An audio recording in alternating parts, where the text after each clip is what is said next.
이미 우리가 지금까지 결과 진단하는 과정 속에서 미래 과제까지도 얘기했지만은요. 이제 그 오히려 미래 과제 초점을 둬서 직접적으로 얘기하도록 합시다.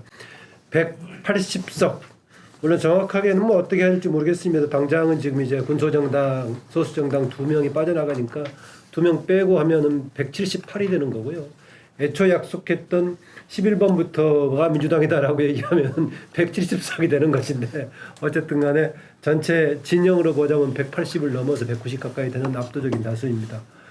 전국 운영 이후에 어떤 분위기로 바꿀까요? 또 어떻게 돼야 될까요? 아까 김능구 대표 제가 그 말에는 동의를 하지 않는데 그동안에는 많이 발목 잡혔다 얘기하는데 무슨 뭐 막판에 패스트트랙하고 이 과정에서 충돌하면서 관철되긴 했었지만은 저는 여소야대 구도에서 발목 잡혀서 정부가 못한 것은 없었다라는 판단이에요. 예컨대 대북관계가 야당이 반대해서 못했느냐, 소득주도 성장을 야당이 반대해서 못했느냐 등등 해봤을 때 주요 안건들은 다 조금 충돌은 있었지만은 야당이 반대해서 못했던 것은 아니다라는 생각인데 그렇게 진단을 하고 있어서 그건 제가 생각을 좀 달리하고요. 어쨌든 간에 압도적인 다수가 된 상황에서 국회를 중심으로 한 전국 운영 어떻게 전개될 가능성이 있고 어떻게 돼야 된다고 당위적으로 보시는지 얘기 듣고자 합니다. 뭐 간단히 이렇게 정리를 해볼게요. 제가 볼 때는 당청 관계는 여당 당청 관계는 좋을 겁니다. 과거 108번회를 이야기했던 그런 당청 관계, 갈등 관계는 없을 것 같습니다. 청와대 출신자들이 이번에 많이 진출했고 원팀 컨셉으로 뛰면서 그 부분에 대해서 다들 따랐던 분들이 여당의 국회의원이 되었습니다. 그래서 당청 관계는 없다. 그러나 여야 관계는 아까도 이야기했지만 상당히 전투력을 가진 사람들을 배치를 했다. 여야 관계는 기본적으로 대결 구도로 갈 수밖에 없다는 겁니다. 세 번째는 그러면은 여당과 국민과의 관계는 어떻게 될 것인가? 이 부분이 좀 우려되는 부분인데 이 지금 이번에 이 여당 국회의원들은 정체성이 굉장히 통일된 사람들이에요. 이 분산이 되어가지 않고 상당히 그 동일 집단의 성격을 지니고 있습니다. 그래서 이 여당은 여당이 지향하는 관련 법안들을 다 추진을 하려고 할 겁니다. 그러면 당연히 보수 진영의 정당은 반대를 할 것이고 문제는 지금 이야기 이번에 그 인물 평가나 정책 평가가 아니고 판선거라고 했는데 전체 판위에서 움직였다 보니까 사실 공약을 내세워서도 국민들은 그 개별적인 공약에 대해서 지금 동의를 해줬다고 보기는 어려워요. 그런데 이 정치인들은 선거면 자기네들 공약 내세우는 거나 다 국민들의 동의를 받았다 하고 국회에 들어가서 무조건 이걸 통과를 시키려고 듭니다. 그런데 제가 볼 때는 여당에서 아마 채권 개별 법안들을 통과를 시키면 전번에 내가 그 50에서 45% 그 박수권 여론조에 같이 있던 모든 쟁점 법안들이 그런 여론이 형성이 되고 아무리 올라가도 55% 60% 동의를 얻기 어려운 거고 어떤 경우는 50% 전후되고 반대가 한 40% 전후되는 이런 법안들을 번번이 계속 통과를 시키려고 하게 될 겁니다. 그러면은 제가 볼 때 뭐 아까 이야기했던 여야 간의 대립은 말할 것도 없고 잘못하면은 국민과 여당과의 이 갈등 구조도 형성이 될 수가 있다. 그럼 여론이 악화될 개연성이 좀 크다고 보는 쪽이네요. 그거는 이제 여당이 그거를 잘 설득하고 잘 그 필요성을 잘 국민을 설득해 나가면은 갈등이 완화될 것이고 만약에 180석의 힘을 갖고서 밀어붙여 버린다면 내가 볼 때는 큰 갈등 소지가 있을 수가 있습니다. 근데 우리 진행자께서 아까 그런 말씀하셨는데 실제로 문재인 정부가 들어서서 그 국정기획자문회가 100대 과제를 만들었잖아요. 근데 100대 과제 중에서 제가 알기로는 한 70%가 입법화가 필요했던 부분들이고, 근데 그런 부분에서 그게 제대로 진행이 못 되어 왔다는 거죠.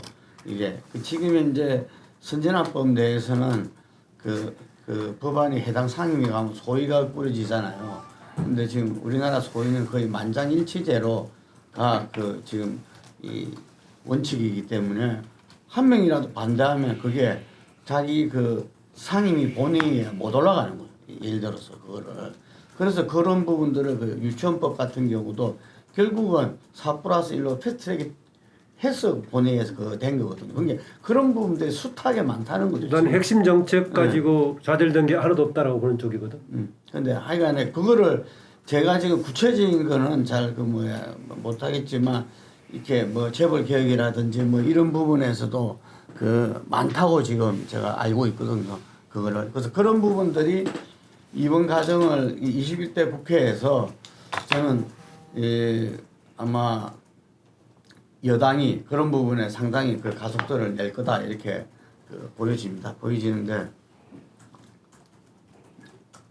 21대 국회 같은 경우는 선진화법이 개정 안 되면은 180석이 아니라 몇 석이라도 이게 패스트트랙 아니면은 이게 이 여야 합의가 안 되고 야당이 반대로 한다면 이 전부 다 이게 이 국회 이 운영이 만만치 않아요. 암만 180석이라 치고 뭐 합의 191석이라 하더라도 이게 선진화법이 그렇게 돼 있는 거거든요. 선진화법이면 기간을 풀로 갔을 때 331일 걸리지 충분히 달성 앞당길 수가 있죠. 그러니까 그 기간이 예를 들면은 그 이 1년 정도의 그 기간인데 지금 이제 문재인 정부가 앞으로 21대 국회가 개원되고 그러면 그 1년 뒤에 그 대선 국면 들어갔을 때 그런 이야기인데 아니 근데 그 얘기는 그동안에 331을 채웠던 것은 상임위에서는 간신히 5분의 3을 만들었지만은 본회의 3분의 2가 안 되기 때문에 5분의 3이 안 되기 때문에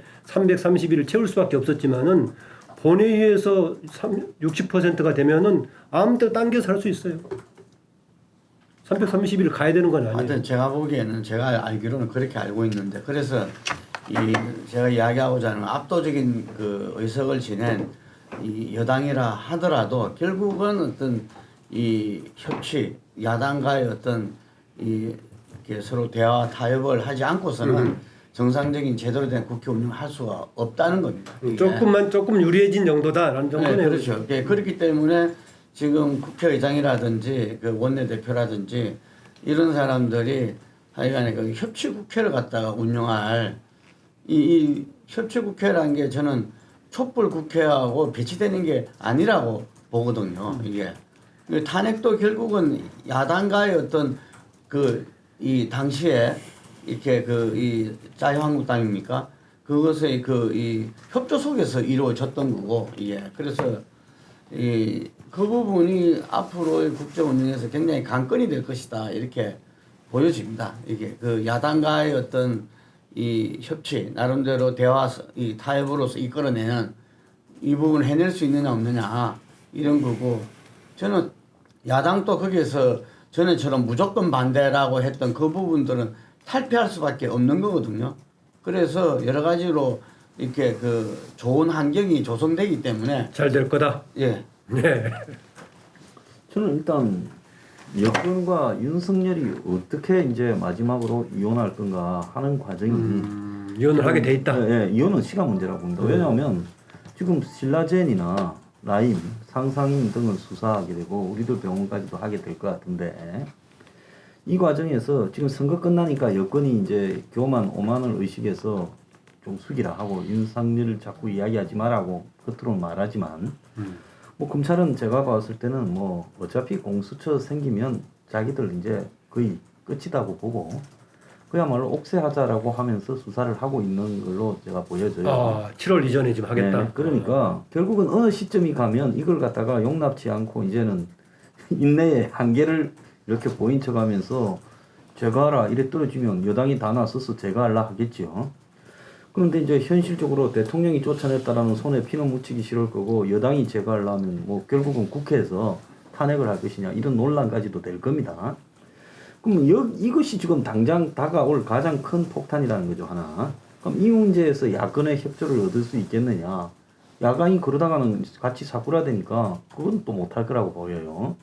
이 문제가 하나 있고 그 다음에 김종인이라는 사람이 이제 거의 넘겨받은 것 같은데 본인은 임기 제한 없이 정권을 달라 하는데 사실은 김종인 씨가 아무런 사심 없이 뭐 진짜 이 망한 정당마다 찾아다니면서 역사적 사명을 띠고 부활시키는 무슨 해결사 노릇을 하려고 하는 건 아니고 자기도 생각이 있을 거라 봐요. 그럼 김종인 씨 생각은 뭐냐? 개헌이란 말입니다.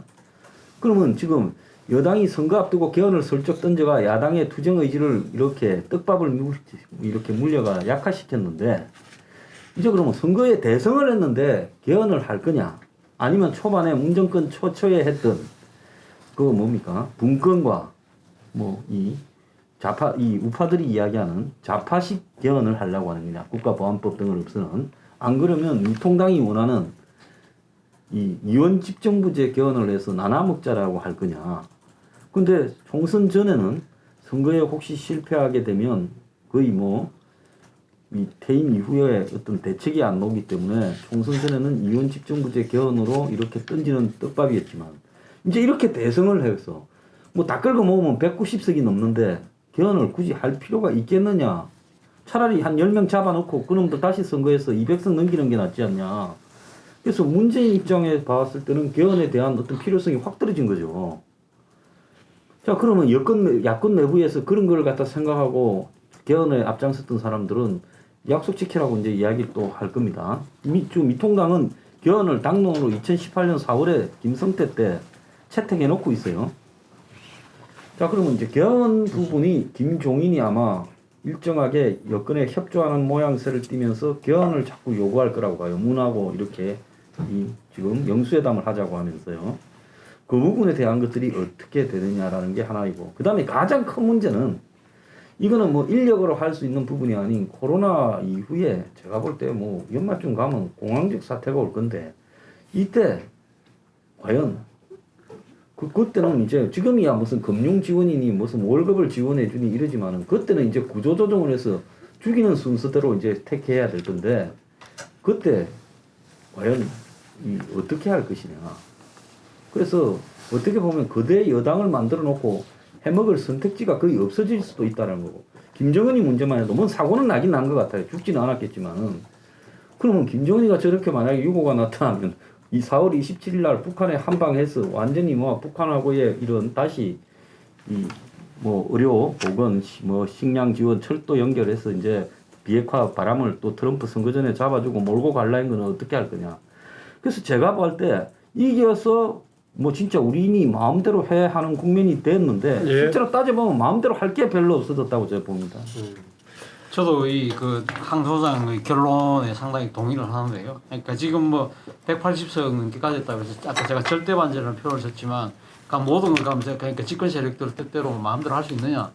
결코 그렇지 않다는 거죠. 그러니까 앞서 국회 선진화법 없을 때도 230석 뭐 190석 가까운 그 의석을 가졌지만 자기들 뜻대로 집권 세력들 뜻대로 결국 갖고 갔다 오면 그럼 계속적으로 그 정권이 계속 영속적으로 지배하고 있겠죠. 그러나 그렇게 안 된다는 거죠. 그러니까 결국은 이 지금 절대 권력이 그러니까 권력이 그만큼 파워가 커졌다는 건 양날의 칼일 수가 있다는 겁니다. 그러니까 숫자의 힘만 믿고 밀어붙일 수 있다. 그러니까 330일이냐 아니면 그보다 단축될 수 있느냐 뭐 그런 문제는 있지만 야당이 상당히 반대한다는 이야기 자체는 그냥 무턱대고 반대하는 것이 아니라 나름대로 논리적 근거와 그 국민적인 이 여론을 등이 업고 반대를 하는 사안도 분명히 있을 거거든요.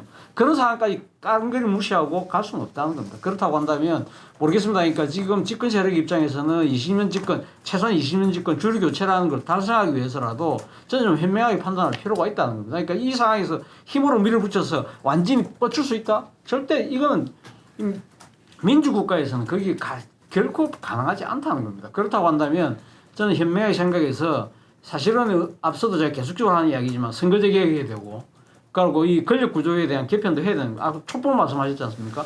촛불에서 사실 국민들이 이야기했던 박근혜 정부에 대한 심판도 있지만 장직 대통령제에 대한 심판도 분명히 있는 것이거든요. 근데 사실 지금 뭡니까 권력의 분산도 사실 문재인 대통령이 후보 시절에 공략했던 중요한 핵심 사안 중에 하나거든요. 이 부분을 가면 어떻게 할 것이냐. 그리고 앞서 우리가 지금 이 득표율과 의석이 이렇게 차이 나는 부분, 지금 그러니까 이 과다 대표되는 부분, 이 부분에 대한 심각한 문제가 사실 선거제 개혁이 지난번 선거제 개혁 하나의 출발점이었다고 한다면 이 부분도 어떤 식으로 손을 대야 되거든요. 준연동형제 이거 안 된다는 거 알지 않습니까? 그렇다고 하면 제대로는 연동형으로 갈 것인지 이 부분도 손을 대야 되거든요. 근데 이러한 부분들에 대해서 그럼 깡그리 뭉치하고 그러면 자신들의 플랜대로 간다? 이건 결코 지금 우리의 이 민도 이런 걸 봤을 때는 강력한 국민의 저항이 부딪힐 겁니다. 그렇기 때문에 저는 집권 세력이 이럴 때는 정말 현명하게 된다. 그리고 아까 뭐 윤석열 총장 이야기했지만 윤석열 총장도 뭐 이 지금 문재인 정부 입장에서는 사실 이 지금 검찰이 그동안에 소위 말해서 자신들의 기득권을 보호하기 위해서 사실은 어떻게 보면 검찰권을 남용하고 그런 부분들을 지금 상당히 그 견제하고 바로잡는데 국민들이 박수를 보내는 것이지 이 지금 정권의 핵심과 잘못된 부분을 갖다가 지금 수사하는 부분에 대해서 정권이 뭔가 칼을 들려고 할 경우에는 국민장이 또 부딪힐 수밖에 없다는 겁니다. 그렇다고 한다면 저는 이 지금 민주당 입장에서는 지금 이렇게 승리에 취해 가지고 할 것이 아니라 뭐 지금 현재 뭐 이야기하듯이 이 좀 더 낮은 자세, 겸손한 자세, 국민의 귀를 기울이겠다는 그 자세가 정말 끝까지 필요한 것이 아닐까 생각이 듭니다. 근데 그 부분에서 한 가지 좀 짚고 싶은 것이 아까 이야기했지만 이번 총선 결과가 180석의 압승이 이 민주당이 잘해서 국민들이 그렇게 이 압도적인 어떤 의석을 몰아준 게 아니라는 사실을 갖다가 여러 군데서 그 지적을 하고 실제적으로 민주당 사람들도 그 당선자들도 그런 이야기를 해요. 제가 많이 들었는데요. 자기들이 정말 이렇게 잘해서 자신 있게 항상 그 사람들은 이 선거 과정에서 불안했다고. 이게 과연 자기들이 어느 정도 의석을 확보할 수 있을 것이냐 이런 부분들에 그만큼 자신감이 상당히 떨어져 있었거든요. 이거를 선거를 지휘하는 사람들하고 달리 일선에서 이렇게 뛰는 사람들은 왜냐하면 기간에 보여줬던 모습이 자기가 지역 유권자들을 만날 때는 정말 이 당이 여러 가지 이 외교나 경제나 잘한다 이런 격려 받기보다는 오히려 비판적인 걸 갖다 더 많이 받아왔고 그렇기 때문에 우리가 이 양쪽으로부터 민주당은 공격을 받았잖아요. 그 촛불 세력으로부터도 제대로 개혁을 못한다는 그것도 받았었고 이쪽은 외교안보 경제 실정에 대한 어떤 이 비판도 받았었고 이런 상황에서 이거는 어쨌든 국민들이 김종인 총괄선대위원장도 이야기했다시피 문재인 정부 보고 더 잘해라 라는 부분에 힘을 실어준 거다 국민들이 이런 이야기거든요. 그렇기 때문에 이 국회 운영에 있어 가지고 민주당이 좀 정말로 좀 풀어나와야 된다 이런 생각이 듭니다. 이게 어떤 대화 협상이라는 거는 쉽지 않는 거거든요. 그런 부분들을 정확하게 저쪽 수를 읽고 그리고 저 사람들한테도 어떤 본인들이 정말 열정을 갖고 설득을 하고 또 그것을 갖다가 국민적 동의 속에서 국민들의 어떤 이 압력 속에서도 어떤 협치를 갖다가 해나가게끔 이 다양하게 이걸 갖다가 포석을 갖고 이렇게 전략을 갖고 해나가야 되는데 지금까지의 국회 운영은 뭐 의석이 탄핵 전에 의석 대결이었다 이야기만 했지 그 부분을 갖다 타개하려고 하고 했던 모습은 마지막 4+1밖에 없었거든요. 이게 그래서 이 차제에 그 부분들을 각골 명심해가지고 새로운 원내대표를 중심으로 해서 저는 좀 더 풀어나와야 된다. 이게 그래 봅니다. 네, 그 관련해서 언론들에서도 지적했고 당 내부에서도 얘기했던 것 같은데 열린우리당의 아픔을 반성해야 된다라 얘기했습니다. 이해찬 대표도 그렇게 얘기를 했고 그런데 이번 문재인 정부 들어와서도 그 말을 했습니다. 그때의 반성은 뭐였냐면은 열린우리당 내부의 내분의 문제를 얘기해가지고 결과적으로 당 내부에서 비판적인 이견 제시를 못하는 것을 해법으로 만들어서 지난 3년 동안 그렇게 해왔었죠. 그러면 지금 얘기하는 열린우리당의 아픔에 대한 반성도 똑같은 얘기를 하는 건지 다른 걸 얘기하는 것인지 아니면 막연한 얘기인지 어떤 겁니까?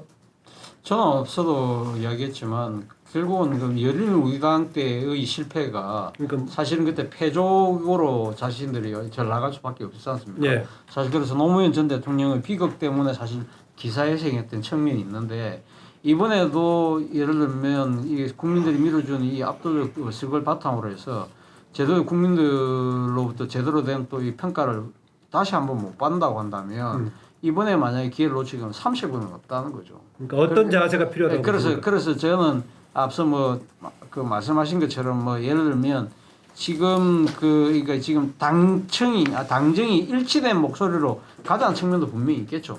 분명히 있지만 저는 일단 오만하고 이 오만 방자한 모습을 보이서는 안 된다. 그러니까 좀 더 그러니까 국민의 목소리에 귀 기울이고 눈높이 맞추자는 쪽에 저는 좀 더 쏠려 있지 않나 하는 생각이 드는데 모르겠습니다. 그러한 부분들이 제가 잘못 읽었다고 한다면 그거는 아마 이 또 국민적 저항이 상당히 좀 부딪힐 수 있다는 생각도 듭니다. 열린우리당의 실패 경험을 반성하자는 건 뭘 반성하자는 건지 그 얘기입니다. 지금 뭐 일단은 반성 차원에서 108번에 이야기할 때의 당에서의 분열, 당에서 그 당시 너무 분산되었던 그런 모습을 극복한다는 차원에서 반성한다는 차원에서 보면 이번에 그것이 한마디로 원팀으로 되었습니다. 그건 이미 그렇게 해왔지 않습니까? 그럼 현재부터 있어서 그렇게 들어왔는데 나는 오히려 그것이 좀 우려스러운데 원팀이 되면서 이번에 중진들이 다 물러나게 되었습니다. 아까 이야기하고 동일한 건데 그래 되면은 굉장히 동질적인 집단의 동질적인 그 정체성을 갖고서 모든 이 법안 현안 정치 현안들을 보게 되면은 당내에서는 굉장히 결속력이 있고 동의도가 높는데 그러고 나면 그거를 브레이크를 걸 수 있는 사람이 없어요. 이론이 없어요. 무조건 관철을 시켜야 됩니다. 그래서 이해찬 대표가 얘기하는 게 그거라고 보세요? 제가 꼭 그건지는 잘 모르겠습니다. 그래서 제가 지금 민주당은 필히 5분에 본인들이 이 지금 21대 국회에서 추진하려고 하는 부분을 검증하는 국민들의 여론 또는 전문가 집단의 어떤 그 의견을 검증하는 그런 한번 시스템을 꼭 만들어놔야 된다. 그렇지 않으면은 이제는 당내 역공하기에서 그게 없기 때문에 그것이 큰 나중에 국민들하고 아끼가했던 대립구도가 잘못하면 형성돼 버릴 수가 있다. 지버릇을 고칠 수 있을까요? 저는 못 고친다 봅니다. 솔직히 말하면 상황이 좋아졌기 때문에 더 이제 무소불위가 되겠죠. 이거는 일종의 그 뭐 불어의 아비투스처럼 문화적 습관이라고 봐요. 그렇기 때문에 또 전위대들은 설칠 거고 또 좀 있으면 지금 며칠 이렇게 좀 수기가 있는데 좀 있으면 또 처단하자 나올 거고 또 코로나로 이제 오히려 여러 가지 정권이 좀 주어질 수 있죠. 왜냐하면 국가 위기 상황이다라고 지금 우리가 생각하는 위기보다 더 심해질 겁니다. 네. 터널 입구인데 터널 중간쯤 가면 대공황적 상황이 올 수 있어요. 진짜 거리에 이 먹을 게 없고 집을 잃고 쫓겨난 사람들이 수두룩하게 나올 수도 있어요. 그럼 이런 상황에서 이걸 극복하기 위한 부분에서 과거에 미국에서 이 뭡니까 프랭클린 루스벨트가 대통령을 할 때 노변 뭡니까 정담은 이런 걸 하면서 여야가 야당이 공화당이 공격을 못했잖아요. 그 임기도 없이 계속했잖아요. 죽을 때까지. 그렇게 될 수 있을까?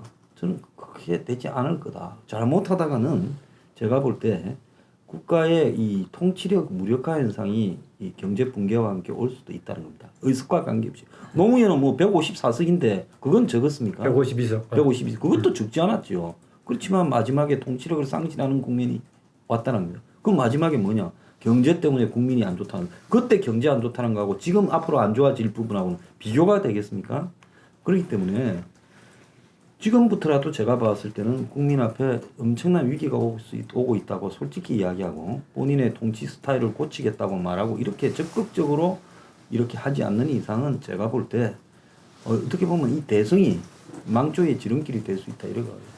이해찬 대표가 그 부분을 지적한 거는 그 당시에 보면은 이해찬 대표가 그 152석 17대 총선 이후 첫 원내대표 선거에서 천정배 의원하고부터가 졌잖아요 그때. 그때 도와줬나 보네. 그때 그러면서 이제 그 4대 개혁 입법을 갖다 추진했더랬고 그 중에 하나가 이제 국가보안법 이 개정이냐 폐지냐 뭐 이런 이야기했는데 거기서 이부영 열린우리당 당시 의장이 박근혜 한나라당 대표랑 극적 합의를 통해서 7조로 개정하는 고무찬양 부분을 법을 없애는 걸로 이렇게 첫째 국가보안법은 개정이죠. 개정 합의를 이끌어냈는데 그게 당시에 그 로텐더 호텔에서 열린우리당 의원들이 농성을 하고 있었고 거기서 정청래라든지 뭐 이런 이 강경파들이 그 뭐 폐지해야지 개정이 웬 말이냐 이렇게 해서 엎었다 그러더라고요. 그래서 그러면서 문재인 대통령도 뭐 박물관으로 보내야 된다고 또 경축사에서 얘기를 해버렸죠. 예.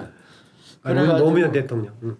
그래가지고 그게 이후에 다른 부분에도 영향을 미치게 됐고 이게 그래서 또 야당대로 계속 장애 집회를 때리면서 이렇게 그 전국이 흘러가가지고 이 뭐 아무것도 안 되는 그래서 결국은 참여정부가 이 무능하다는 어떤 국민들의 어떤 인식을 갖다 만들게 됐던 그런 건데 그게 이제 이 이해창 당대표 같은 분들은 생생하죠 그런 부분들이 그런데 지금 벌써부터 국가보안법 뭐 폐지 이야기도 나오고 이게 뭐 윤석열이 뭐 이렇게 검찰총장 그 뭐야 이 진퇴 문제도 거론되고 이래서 하니까 거기에서 불안감을 좀 느꼈던 거죠. 그 당시에 뭐 이 정청래가 오늘은 또 이렇게 이 다른 사람으로 지금 이제 그 나타나고 얼마든지 나타날 수 있는 거니까 그래서 그러한 어떤 지금 뭐